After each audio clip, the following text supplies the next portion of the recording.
Well, Dick Armey runs Freedom Works, and they run the Tea Party Express. Well, who runs the Freedom Works and Dick Armey? Our Country Deserves Better.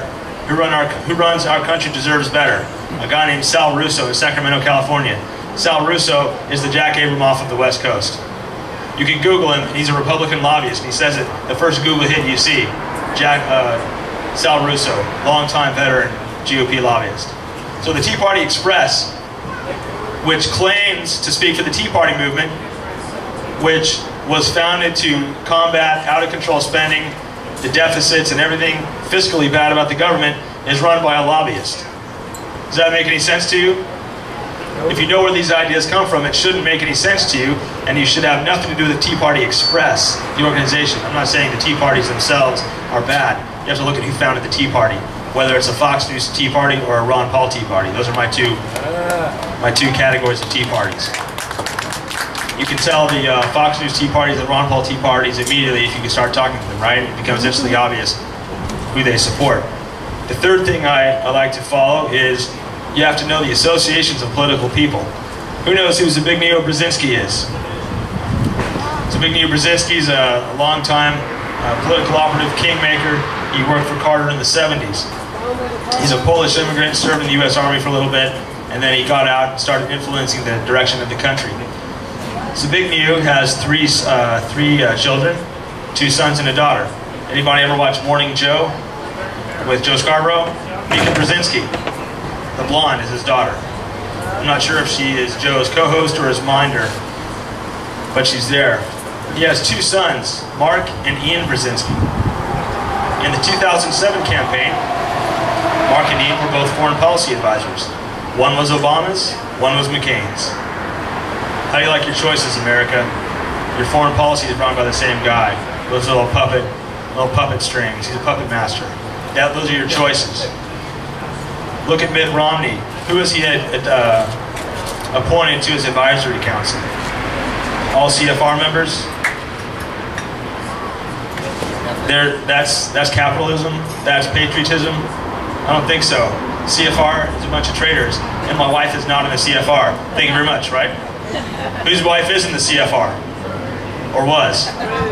Whose wife is also a VP at Goldman Sachs? Whose wife rode toward a North American community which created the Trans-Texas Corridor? Anybody guess? Yell it out. Ted Cruz, who said the CFR was a nest of vipers and traitors. His wife helped write the paper that founded the TTC. So I tracked him down at the Pachyderm Club, Northwest Houston's candidate forum, and I said, Ted, I've been reading some bad things. He said, what? What? I said, you're watching the CFR, right? He's like, yes. I said, well, didn't you say that they were a nest of vipers and pernicious traitors and all these different horrible things? He goes, you know what? I can't control my wife does. I wish she never joined that organization. I said, well, I understand that to a point. Like, I can't control if my wife gets chocolate ice cream or vanilla ice cream. Although she's probably going to get chocolate because half of her body's made of chocolate. But think about the parallel, reductio ad absurdum. If Ted Cruz's wife is a member of the CFR, and Ted Cruz denounced the CFR as a bunch of traitors and a pack of thieves and den of traitors, this is directly analogous to if we found out one day that Al Sharpton's wife was in the KKK. Right? Because Al Sharpton has denounced the KKK on multiple occasions, and so is Ted Cruz with the CFR. Then we find out Ted Cruz's wife was in the CFR, and now she's a vice president for Goldman Sachs, the vampire squid.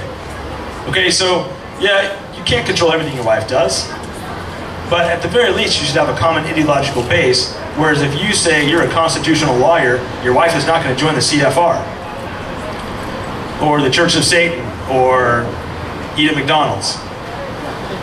You have to look at these people's associations, and you have to figure out where they're coming from. Because if you don't know where they're coming from, and a guy just pops out of the blue and says, vote for me, I'm awesome. You gotta look behind the person. You gotta see how they voted. Or if they've never voted for anything, you have to see where they come from. You have to see who they associate with. If you look at recent political history, you can see all these associations that they'd rather you not remember. Who knows that Newt Gingrich got the Brady bill passed, along with Dick Armey and Bob Dole in the early 90s, 93, right? When everybody in Congress was at home, the three of them got together and pushed it through in secret and probably illegally. And then of course Sheriff Mack fought the Brady bill and won. But But if our so-called contract with America, constitutional conservatives, all these revolutionaries who took back the House had been actually practicing what they preached, Sheriff Mack would never have had to go to court. In the Mack Prince decision, Scalia quotes himself on New York versus United States, and this decision still stands. Scalia says, the federal government has no authority to compel any state to administer or participate in a federal regulatory program. What's a good example of a federal regulatory program that we're dealing with nowadays? Obamacare, the PPACA, right? So what that says is the states right now, without going to court, without bowing and scraping and groveling, without passing a law and hoping that Dewhurst, Strauss, and Perry don't kill it, they have the power right now to destroy Obamacare. The attorneys general, the hero Greg Abbott, who has appropriated the Don't Tread on Me Gadsden flag as his own campaign literature, which I think is disgusting. I don't care how good he is, he shouldn't appropriate that symbol. He has the power right now just to point blank, unilaterally tell the federal government, we will not participate in Obamacare. And here's why they don't do that. In the civilian world, they call it extortion. But in the government, it's called matching funds. So if Texas were to say, take your PPACA and shove it where the sun don't shine, then the federal government would say, oh, very well, now you don't get any money. And so Texas, the great state of patriots and of brave men of the Alamo, will knuckle under from a hollow, worthless threat from a U.S. attorney and from the prospect of losing all their federal money. We talk a lot of smack about Texas, how we're frontiersmen, we ride horses and eat barbecue, but our actions don't back up our rhetoric. If we really want to be true Texans, do you think Jim Bowie or Davy Crockett would bow before a U.S. attorney who threatened to disrupt global air traffic if we passed the TSA bill last year? Because think about it, that's what it would have done. The U.S. attorney threatened to shut down air travel in and out of Texas. What kind of airports do we have in Texas? We've got Intercontinental, which is the global hub for the former Continental Airlines.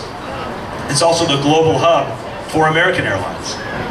Shutting both of those airports down would snarl global traffic irreparably for as long as those airports were closed. But the Texas Senate, cowardly and nutless as they are, caved before that threat. And so now the TSA is still free to molest our wives, our children, and anybody else they care to. So in the legislature, we need actual people that can stand up to threats. And what are these threats? Are they delivered by ninjas? Are they delivered by people with axes? Or are they delivered by people with leather gloves who have blood on their knuckles? No, they're delivered by bureaucrats. They're delivered by lawyers. No offense, Kathy. Why are we afraid of them? Why are we knuckling under and running away? Why? I want, for once in my life, for someone in the Texas legislature, in the Senate, to be more specific, I want someone in the Senate to have the intestinal fortitude to stand up and tell the U.S. attorney to take a flying leap off of Guadalupe Peak. That's what I really want to see. That's in Texas. Because I want to see someone stand up and be a man for once. I want to see some American spirit. I want to see the kind of spirit that the people of the Alamo displayed when Santa Anna told them to surrender. I want to see the same kind of spirit that General McAuliffe said at the Battle of the Bulge when the Germans said surrender. He said, nuts. I ain't surrendering nothing. I want to see the same kind of spirit that the revolutionaries faced in 1775 when they faced the British at the Old North Bridge, or when they didn't fire until they saw the whites of the British eyes on Bunker Hill. Values and principles like that are in short supply nowadays because it's so much easier to go along. So much easier, and it's less embarrassing to do what everybody else wants you to do instead of the right thing. And the right thing is always unpopular because the right thing is painful. The right thing will cause you pain, but it's the right thing to do in the long term. So we need people that will do that. We need Steve Susman in the state legislature. We need Zach Grady in the state legislature. And we need people like most of the Senate gone. Thank you very much. Enjoy your food.